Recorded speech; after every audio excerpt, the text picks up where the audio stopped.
اور خدا نے آدم پر گہری نیند بھیجی اور وہ سو گیا، اور اس نے اس کی پسلیوں میں سے ایک کو نکال لیا اور اس کی جگہ گوشت بھر دیا، اور خدا اس پسلی سے جو اس نے آدم میں سے نکالی تھی ایک عورت بنا کر اسے آدم کے پاس لایا، اور آدم نے کہا کہ یہ تو اب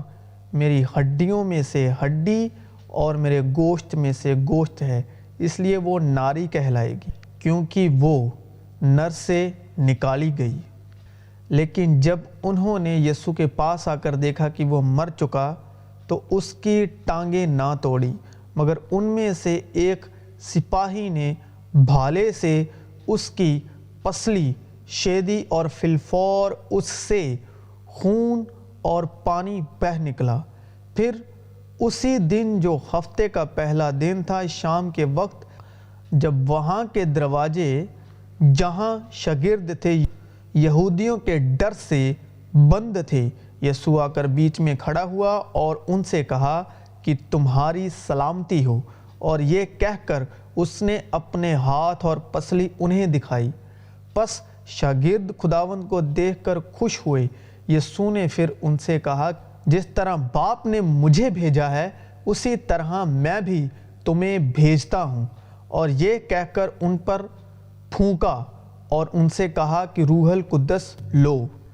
پس باقی شاگرد اس سے کہنے لگے کہ ہم نے خداوند کو دیکھا ہے، مگر اس نے ان سے کہا کہ جب تک میں اس کے ہاتھوں میں میخوں کے سوراخ نہ دیکھ لوں اور میخوں کے سوراخوں میں اپنی انگلی نہ ڈالوں اور اپنا ہاتھ اس کی پسلی میں نہ ڈال لوں، ہرگز یقین نہ کروں گا۔ پھر اس نے توما سے کہا کہ اپنی انگلی پاس لا کر میرے ہاتھوں کو دیکھ، اور اپنا ہاتھ پاس لا کر میری پسلی میں ڈال، اور بے اتقاد نہ ہو بلکہ اتقاد رکھ۔ جب عید پینتیکست کا دن آیا تو وہ سب ایک جگہ جمع تھے کہ یکایک آسمان سے ایسی آواز آئی جیسے زور کی آندھی کا سناٹا ہوتا ہے، اور اس سے سارا گھر جہاں وہ بیٹھے تھے گونج گیا، اور انہیں آگ کے شعلے کی سی پھٹی ہوئی زبانیں دکھائی دی، اور ان میں سے ہر ایک پر آ ٹھہری، اور وہ سب روح القدس سے بھر گئے اور غیر زبانیں بولنے لگے جس طرح روح نے انہیں بولنے کی طاقت بخشی۔ اور ہر قوم میں سے جو آسمان کے تلے ہے خدا ترس یہودی یروشلم میں رہتے تھے۔ جب یہ آواز آئی تو بھیڑ لگ گئی اور لوگ دنگ ہو گئے، کیونکہ ہر ایک کو یہی سنائی دیتا تھا کہ یہ میری ہی بولی بول رہے ہیں، اور سب حیران اور متعجب ہو کر کہنے لگے، دیکھو یہ بولنے والے کیا سب گلیلی نہیں؟ پھر کیوں کر ہم میں سے ہر ایک اپنے اپنے وطن کی بولی سنتا ہے؟ حالانکہ ہم پارتھی اور میدی اور الامی اور رہنے والے میسوپوتامیہ اور یہودیہ اور کاپادوکیہ اور پنتوس اور آسیہ اور فروگیہ اور پمفولیا اور مصر اور لیبوا کے علاقے کے جو قرینے کی طرف ہیں، اور رومی مسافر خواہ یہودی خواہ ان کے مرید اور کریتی اور عرب ہیں، خواہ یہودی خواہ ان کے مرید اور کریتی اور عرب ہیں، مگر اپنی اپنی زبان میں ان سے خدا کے بڑے بڑے کاموں کا بیان سنتے ہیں۔ اور سب حیران ہوئے اور گھبرا کر ایک دوسرے سے کہنے لگے کہ یہ کیا ہوا چاہتا ہے، اور بعض نے ٹھٹھا کر کے کہا کہ یہ تو تازہ مے کے نشے میں ہیں۔ لیکن پطرس ان 11 کے ساتھ کھڑا ہوا اور اپنی آواز بلند کر کے لوگوں سے کہا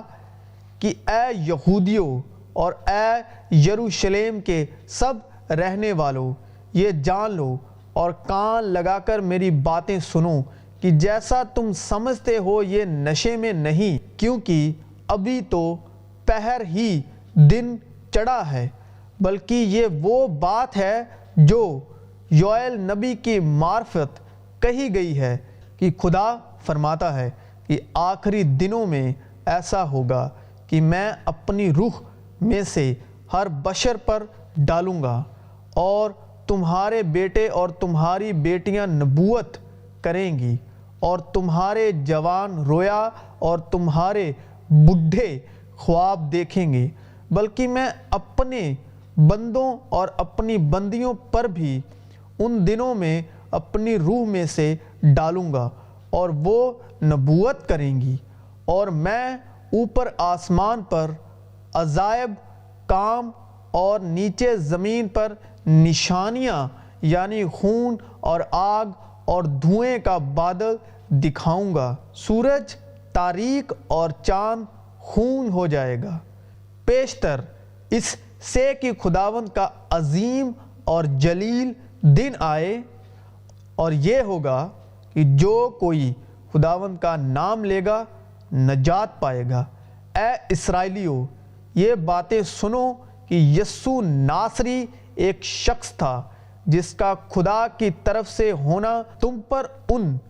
معجزوں اور عجائب کاموں اور نشانیوں سے ثابت ہوا جو خدا نے اس کی معرفت تم میں دکھائے، چنانچہ تم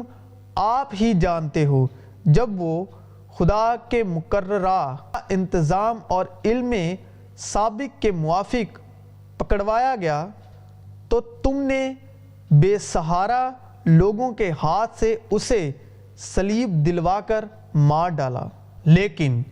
خدا نے موت کے بند کھول کر اسے جلایا، کیونکہ ممکن نہ تھا کہ وہ اس کے قبضے میں رہتا، کیونکہ داؤد اس کے حق میں کہتا ہے کہ میں خداوند کو ہمیشہ اپنے سامنے دیکھتا رہا، کیونکہ وہ میری داہنی طرف ہے تاکہ مجھے جنبش نہ ہو۔ اسی سبب سے میرا دل خوش ہوا اور میری زبان شاد، بلکہ میرا جسم بھی امید میں بسا رہے گا، اس لیے کہ تو میری جان کو عالم ارواح میں نہ چھوڑے گا اور نہ اپنے مقدس کے سڑنے کی نوبت پہنچنے دے گا۔ تو نے مجھے زندگی کی راہیں بتائیں، تو مجھے اپنے دیدار کے باعث خوشی سے بھر دے گا۔ اے بھائیو، میں قوم کے بزرگ داؤد کے حق میں تم سے دلیری کے ساتھ کہہ سکتا ہوں کہ وہ مویا اور دفن بھی ہوا، اور اس کی قبر آج تک ہم میں موجود ہے۔ پس نبی ہو کر اور یہ جان کر کہ خدا نے مجھ سے قسم کھائی ہے کہ تیری نسل سے ایک شخص کو تیرے تخت پر بٹھاؤں گا، اس نے پیش نگوئی کے طور پر مسیح کے جی اٹھنے کا ذکر کیا کہ نہ وہ عالم ارواح میں چھوڑا گیا، نہ اس کے جسم کے سڑنے کی نوبت پہنچی۔ اسی یسوع کو خدا نے جلایا جس کے ہم سب گواہ ہیں۔ پس خدا کے دائنے ہاتھ سے سربلند ہو کر اور باپ سے وہ روح القدس حاصل کر کے جس کا وعدہ کیا گیا تھا، اس نے یہ نازل کیا جو تم دیکھتے اور سنتے ہو۔